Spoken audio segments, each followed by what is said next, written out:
Hello there, it's Gamer Ghost Dad from Gamer Ghost. Welcome to the next part of our series on the Intellivision Sundays.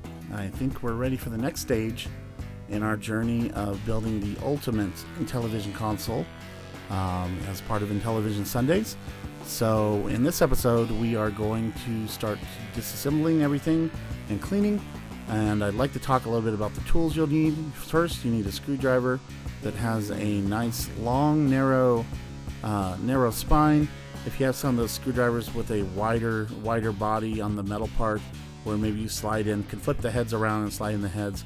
Sometimes those are too big, but something like this works great. This is a clone iFixit kit. In terms of the head, you just need a Phillips head. I have a PH1 size here, I believe, and it seems to work for everything that we need to do, from taking apart the controllers to actually opening up the case. Pulling over the controllers to take a look here. So these are a bit of a wire spaghetti, but not as much a wire spaghetti as it would be if we had our curly Q cables like we would on the Intellivision 1 and Intellivision 2. But as you can see, we have just 4 screws per controller. Just gently start taking those apart. Remember, this is an old console.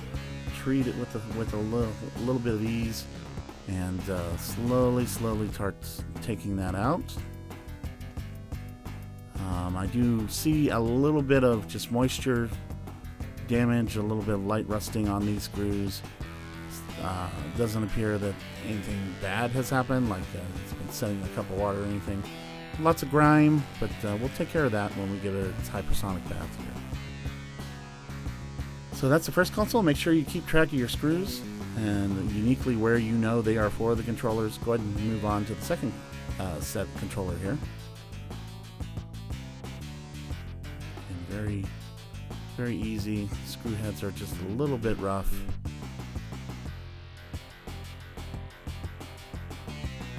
And you'll see in some of my other videos, this is much easier for the Intellivision 1 and 3 and the Sears to take these apart compared to the Intellivision 2, which requires a little more finesse, has snap parts, lots of cost saving that makes things more difficult.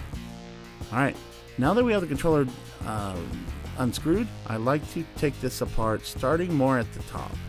So as you start at the top, you'll see a few things come out. I'll open the second one in a better way, but we have the front cover, we have the disc itself. So this is where the metal piece is. We have the spring, which kind of gives that tap you feel when you're loading things. And most importantly, when you open these up and you want to find this to make sure you don't lose it, there's this little kind of plastic piece that goes in between the first layer and the second layer. And you want to make sure to put that somewhere safe and not lose it, because it is very important to the successful use of the controller in providing the right type of friction for what it needs. On the sides, we have the buttons. You can just pull those right off. They're a nice kind of plastic feel, much better than Intellivision 2, which has some built-in kind of plastic buttons.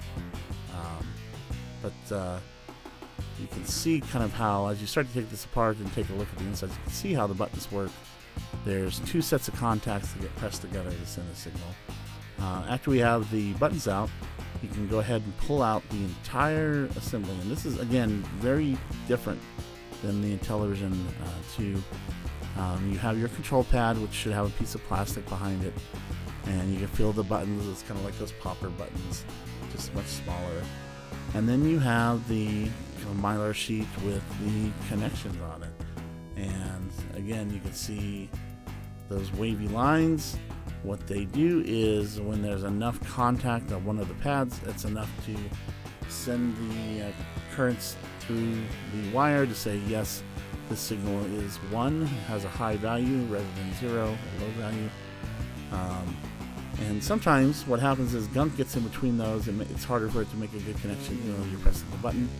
And then on the top here, we have the connection for the cable, which just sets on top. On the other connectors, there's actually just a wire connector, almost like a Molex connector that you get into. So again, there's a point of failure that you really have to watch out for this console, is making sure that all the pins are aligning and that you have a nice clean connection to the cables on the controller. So to get the rest of this out, just use your screwdriver or maybe a pry tool. Very gently release the cable relief, and then very, very gently kind of get underneath the cable connection and pry that open. You can see it fits on those two screws. It's really not tight. It's really easy to remove. But kind of keep your area clean here. I'm going to set this aside. Keep these together because I know I'm going to wash them a little bit later here.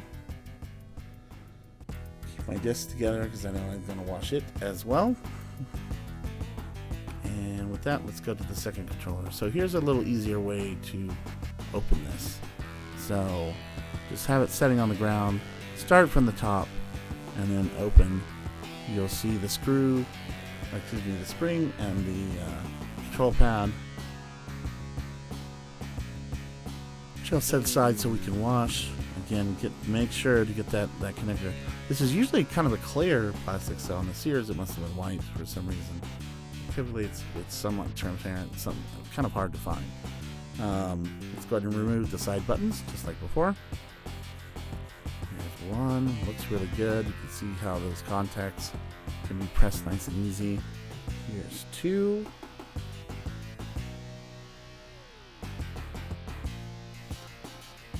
Just pull out the little slot, and then we can take the entire Mylar sleeve off. Here's the buttons, and here's the sleeve. Again, it just presses up against those connections to make the connection that it needs. So you do want to be careful when you're cleaning these. You don't want to saturate that area above. For the in part here, again, remove the strain relief carefully, pop off the set, and we're ready to run those plastic pieces through the ultrasonic cleaner. So we will just kind of set them aside for reference. And now what I think I'm going to do, I'm going to take my cables, and we're going to start by cleaning the cables. Pretty easy process. Untangle everything first. And then I'm going to start with the Clorox wipe. A nice wet Clorox wipe. And I'm going to take the Clorox wipe. So again, just regular plain Clorox wipe. And then I'm also going to have some alcohol on handy. It's nice to have 91% if you have a spray bottle for that. So with the Clorox wipe, I'm going to take one of the cables. I'm going to start up the power plug in and just make sure, and start scrubbing. I'm going to just make sure that everything is wiped down, that the grime is picked up, that there's not a weird greasy feeling on the cable or places where people spill pop or grab with gummy bear fingers. And just start wiping down the cable. Wipe all the way down the cable until you get towards the end, and make sure that everything looks okay. Typically you'll do this and you'll take a look at your cloth and you'll be totally grossed out. For the most part, these cables were very, very clean, but this will help with the smell. It also gives you a chance to kind of take a look at the cable, make sure there's no kinks or bends or pinches that you can see that might be causing any errors. Alright, so after that's done, I like to, again, lots of scrubbing, a little elbow grease. If you really want to be a good refurb modder, you want to put the time in and do it right, and do it well. Now what I'd like to do is, I think I'm going to wrap up my cable. I'm also going to adjust these pins to raise up a little bit so they'll make a better connection with the connection above. So I have a handy dandy set of pliers that I can use for that. So that's what will be next. That's what I'm doing off screen, is finding those pliers and then wrapping up the cable so it's easier to work with without getting mixed up and turning into a spaghetti mess. Okay, so we've got things all wrapped up here.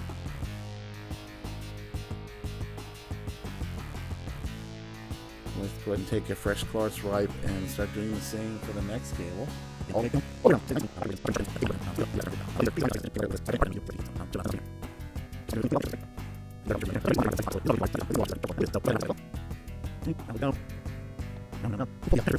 And now on both of these, what I'm going to want to do is take a look at the connectors, make sure there's no gunk on it, or no rust or foreign materials, and we're actually going to clean those up. I'm going to grab a pair of pliers and pull them up a little bit. But before I move on to the next stage, we just want to make sure that our work area stays clean. There may be some leftover flux or other items that get put on the board, so we need for the next part we need some Q-tips to help us clean. And then I'm going to use the alcohol, and I'm going to start with these connectors just to make sure there's nothing deoxidizing on them, or oxidizing, excuse me.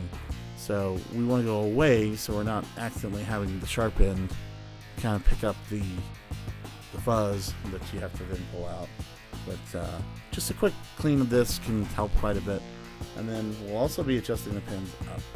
So again, for those wanting to know the right way to do this, always go outwards from your pin, inner to out, so you don't introduce new fibers into your situation. So what we're going to need next is our alcohol and our cleaner, because we are to the next step, which is cleaning our unit. So on the second item, I just want to make sure that I follow my guide and slowly take my tweezers and push them up one at a time. Do not push them up a lot with a lot of pressure or get the pin pushed the wrong way. That will cause problems. Okay? So just making sure those pins are nice and tight.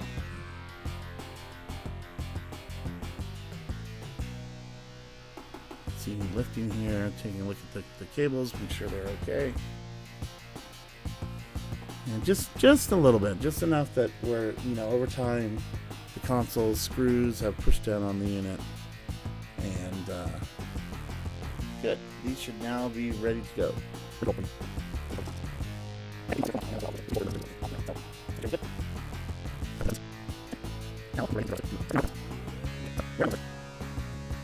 Is on the controller faces themselves, so we're just going to give this a good spray down.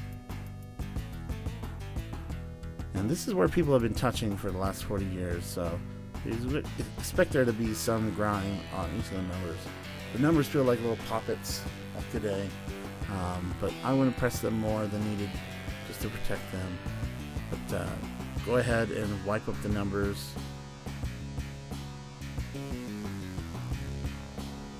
Very nice.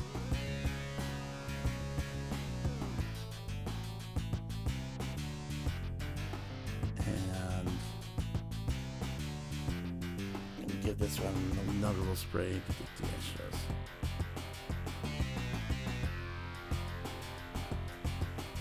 Okay. See some good grime on that Q-tip getting pushed through. So someone certainly used this and had the video game hands to make it happen. So do I get to keep one? Alright, so on the back there's usually this kind of thicker piece of plastic that just provides a little barrier and a little padding. It will feel different. It's more of the foil feel, so do be careful. Do treat it respectfully. And do the same. Just kind of check for any firings. Just check for any dirt entry in there. And give it a good clean. Go slow on this part compared to the front. You'll just feel that difference in material. And you don't want to cause any cracks or rip anything at this stage. Okay. So I'm going to set that aside to dry.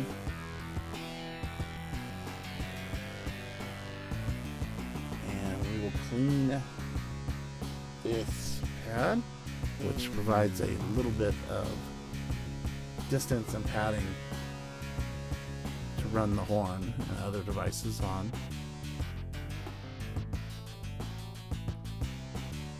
Okay, a little bit of padding for those button presses. All right, keep your things separated from your dirty things. And let's move on to the second console, the second keypad here.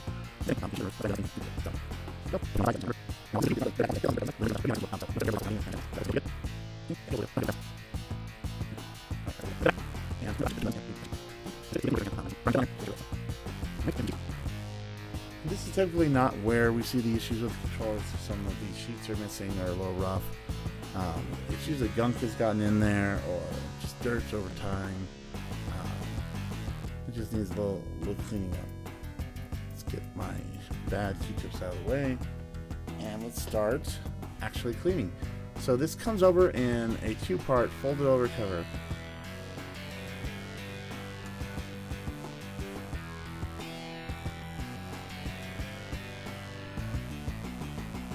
The outside scrubbed nice. The outside probably doesn't affect the functionality of the controller nearly as much as cleaning the inside, which we'll do next.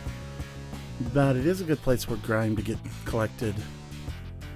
Again, avoid getting anything on that yellow strip if you can. Alright, so the way this comes apart is it kind of folds. So I'm going to open it up here. And we have 2 sides. I'm going to give a good spray to here. Start with the inner side. And again, if you need a sprayer, this is from Walgreens. I had 91% already ready to go. Just a quick place to get it. This is where the contacts will actually be pressed against, and when it gets enough of a contact, that's when it's sending a positive high signal. And you can think of 1, 0. 1 is a high signal, 0 is a low signal, or no signal. So these pads that are pressed up against are where that happens. And this typically isn't as dirty. You do want to catch the outsides, but the inside here is really where you want to do some cleaning. This is where things can get in between and really cause problems. So give it a good scrubbing on each of the pads and on the circle pad. Keep an eye on the contacts and the runs, the wire runs. Make sure there's nothing cracked or cut. You really want to get those side buttons too. That's important. And yeah, just give it a good cleaning, and then you want to set it aside to dry a little bit. And then we're going to do the same on the second here.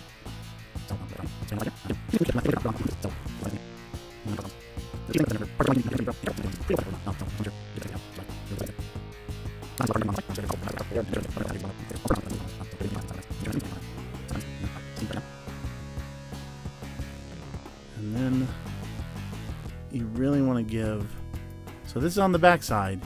Notice I said don't spray on the front side, but on the back side, you do want to really give these pens a good washing or scrubbing for that matter as well. So this is where it makes pressure contact with those pins that we lifted up a little bit. So these need to be nice and clean so they can do their job and make good contact. I'm going to go back and hit up that area. I neglected to do that. Again, super important to do. So I'm going to get it here.